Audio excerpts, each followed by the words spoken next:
Ayawa, nasa place à Matanga, na lupango ya Kabasela Mpanga, place à Bano Fanda. Ayawa, on photo na ye, a baché oyo, profil na ye. Na ye po na dénoncer la menace na rozwa, tout na moyi, baso benga, baso kangela ngai, pona vidéo oyo etambolaki pona tango na kendaki po tocha Kabasela Mpanga na moko oyo akufaki. Na ye pona ye bisa ba combattant tout le monde mobimba. La diaspora, ba fali na poto, en Afrique partout au monde. Na 26 provinces, na président de la République. Nazo menace pas bato Kabuya. Nazo bisanga ke lokola yo ozo le lozo lo bake Kabuya nda bumi Kabasele okomona yo loto osale lo yo kolanda Kabasele. Nazo menace ngai tika okukufa nani akolobela yo okukufa pamba. Na ye pona dénoncer la combattant la combattante na famille mobima la nyonso balanga soki eloko ya mabe yelinga eboye bake Kabuya ndia kozala responsable parce que nazo rappeler bino le 12 octobre 2024 babetanga yi bino bazo bateme image va etambola partout ba pasolanga bilamba et na la teke ba colonel ya d'ici ya matete baye ko sauver nga jour wana bale abo bangai batunai bayaki bazo betanga bazo lobake yo ozo loba mabe pona Kabuya ozu pouvoir na biso otini na est donc ozo soutenir beo to bumayo na biso bango bino bosa na monto ya liwate nde ba colonel nde ba sauver ngai bosa na image wana partout boyebi bakaba nazo déjà solo c'est pourquoi na pona ebisa ba mokili mobima boyeba les non sont dans un problème ou bien na zui likama moko boyeba ke Kabuya nda kozala responsable to banga liwate ba kinyo so bakokufa le rôle Kabasele au accueillir, c'est pourquoi on a dénoncé pour partir sur Baye Baké. Maintenant, c'est dans Zoa, parce qu'on a pour Boumangaï. Le rôle de Kabuya. Moi, si Kabasele a témoin, Bana Kabasele, on parle de témoin. Papa n'a ça la plainte pour la plainte, pas Kabuya, plainte pour la Kabuya n'est pas menacé avant Kabasele la Koufa. Oh Dieu, ce tambour partout. Kabasele Moko Zoloba, que Kabuya soit menacé pour Boumangaï. Tant que tu es na Kabasele mardi, tu es na Kinshasa. Mardi, vendredi Kabasele a Kufa. Bino ata bino moko, ata soki bona mayelete. Tokolo bana ngumie. Moi si la za komé bana ne ba te batemo. To répéter ba kamo yo ja solo. To bangate. Liwa isa pona montunyos. C'est pourquoi na ko yebisa. Ba combattant na ba combattant de mokili mobiombo yebake. Soki le na zui problème. Kabuya ndia ko sala responsable ba tu ba okangela ngai. Bazo tino la message que vous kufa okomona te na banga liwate donc ça kufa mais ngana lo ba na intérêt ya IDPS to défendre l'intérêt des partis ya IDPS ne to défendre surtout oye pour to kufa yo kotika na libérateur amonti c'est pourquoi na pona bisa bino boyeba naza à l'est naza menacé sérieusement ne na lobby président Alanda naza na insécurité totale batakubi baso menacé ngai baso so lobé belé yo kolanda ka base to okomona na bangate ngana défendre intérêt ya IDPS et ça la Kabuya ça la qui a sa sécurité to le to le parce qu'à Boumi parti to so le parti batilo so to attaquer bangote parce qu'il y a une responsabilité il y a la sécurité balongola yé le ko balongola Kabundi pour na zoboye c'est pourquoi to le lango to so attaquer to so fingaité to so le baki atika IDPS na kimia ozo kana na ngai ko bo mangai na sali na ko banga binote oya bo mangai bino otika na liberté mais na yepo de notre dénoncer que ce qui est le ko ya mabe yelingai boye ba ke muntu aza la base ya liwana o makama ko yela ngai asa Kabuya merci les messages na ko pesa bino yango wana bo za la alerter merci eso viva mamae mama shugo mukirio nani anakufwa merci beaucoup pour souhaiter pour famille biologique na kwa IDPS message yetu ya condoléances aina bile Union pour la démocratie et le progrès social UDPS Tshisekedi Fédération Lubumbashi 3 message de condoléances à la suite du meurtre du combattant Célestin Kabasele Wampanga. Les combattantes et combattants de l'UDPS Tshisekedi Fédération Lubumbashi 3 ont appris avec consternation, colère et indignation le décès après agression et torture physique de l'honorable Kabasele Wampanga Célestin, un tshisekediste vertébré et pris de justice et soucieux du bon fonctionnement du patrimoine nous légué par notre héros.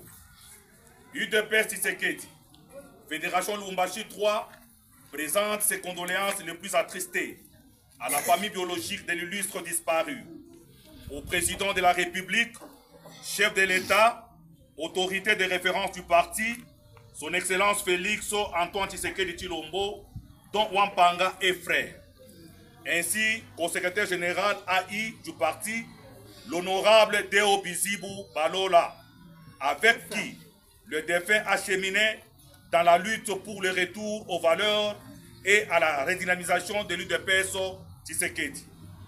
Ces actes barbares, lâches, prémédités et commandités par ceux qui avaient promis aux défunts la mort et qui ont fait de l'UDPS leur bien privé, où seule la parole du monarque, du tyran, vaut plus que les tests du parti, sont une preuve de plus de la dérive qui règne à la 10e rue du Mété. Des résistants comme Feu Kabasele Wampanga n'y ont plus droit d'accès. Seuls ceux qui se soumettent et chantent à la gloire du monarque ont droit à la vie. Le slogan Tosa Obika est une illustration de plus. Cette barbarie et cette violence instaurée depuis la permanence nationale du parti par ceux qui siègent sous la protection de leurs milices privées sont dictées à leurs affidés en province afin d'instaurer la terreur et réprimer toute voix discordante ou tous ceux qui ne se soumettent pas. À Lubumbashi, certains honorables cadres du parti financent des voyous recrutés et armés de bâtons, barres métalliques, gourdins, couteaux, machettes, avec pour instruction claire dénigrer, tabasser, torturer et exterminer tout celui qui était à la quête du secrétaire général Deo Bizibou lors de son passage à Lubumbashi. En preuve, nous mettrons à votre disposition et au public les listes des cibles établies officiellement par le vice-président fédéral Peka Mwabilai Urbain sur ordre du président fédéral Michel Kabwe-Mwamba, président de l'Assemblée provinciale, dans le souci de faire taire toute personne qui ne partage pas son avis. Et ces instructions ont été aussi données 3 jours devant sa milice dans son quartier général publiquement. Ces actes barbares, érigés par les tyrans pour intimider les autres et faire peur, et qui viennent de coûter la vie à un vaillant et digne fils de l'UDPS, mettent en lumière un système de terreur longtemps décrié par plusieurs combattants. C'est pour nous l'occasion d'interpeller notre justice à agir, non pas superficiellement, mais d'entrer en profondeur et mettre la main sur les puissants commanditaires de cet acte ignoble, au service duquel sont les exécutants qui ont ôté la vie à Wampanga. À son Excellence Félix Antoine Tshisekedi Tshilombo, autorité de référence de l'UDPS, notre révolution ne saurait continuellement bouffer ses propres fils sous votre mandat.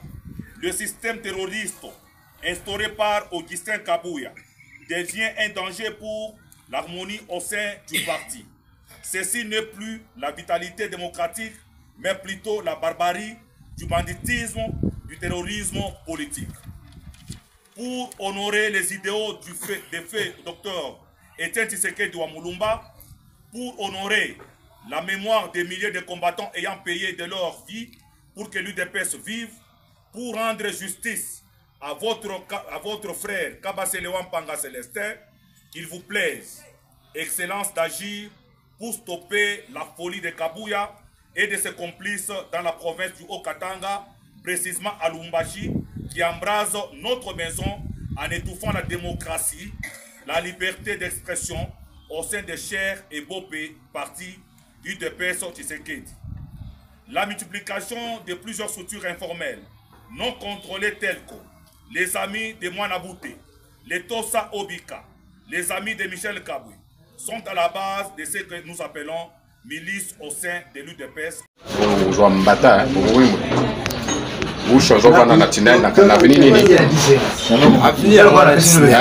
Avenir Mwana Tinel, quartier industriel. Numéro combien? Numéro 23. Numéro 23. Otondo pesa combo. Babi ba pesa ba combo na écran. Comment on a? Loata Famba Abi. Loata Famba Abi. Fan wapi? Avandi na Kisens quartier Révolution, avenue Londi numéro 8. Yonde Otondo, n'est-ce pas? Oui. Oh ba benga Otondo. Chef ya ba di progrès à 11e rue. Cordée à force de progrès. Cordée à force de progrès à 11e rue. Oui. C'est quoi le portefeuille à Moué comme na maboko na oneni? Et comme na maboko na ngaité. Le comme wapi? Na siki que besoin pas na ngaité. Ko ba ko que j'ai dit portefeuille ya Moué, oyo bo tu boma. Et comme pas na ngaité. Na ndenge ngaza ba kaka bo comme pas na ngaité. Na ndenge to yaki etika comme pas na ngaité. Na ibite kote bazo. Ngi kote bazo yango. Na ibite. OK. O vali wapi? Mwana Usha Meda. Usha nani? Meda. Vali wapi? Avani na 11e rue. Na 11e rue. Numéro 4. Na quartier numéro 2. Numéro 36. Na quartier Njadi. Avenue Njadi. Na quartier Israël na tunnel. Ok ça. C'est pesa comme on a adresse na yo. Pesa comme on a une adresse na yo. Pardon? Ndula Mavungu. Ndula Mavungu. Ngaba. Na vini nini? Mawanga numéro combien? Mutambuka tukutinde sika na hiyo. Tukutinde sika. OK. Siko yo zo déclarer nini? Mutambuka. Moi mamutu c'est moi nazalaki te. Nazalaki. Kaka Otondo nazalaki. Otondo moko nazalaki ata mukepa na ye ayese bino kezalaki. Tant que ça nous tika loenge. Otondo nazalaki. Ya kina na équipe na. Moi c'est équipe na été. Ya zaki na équipe. Otondo kina na bana. Quel conseiller yo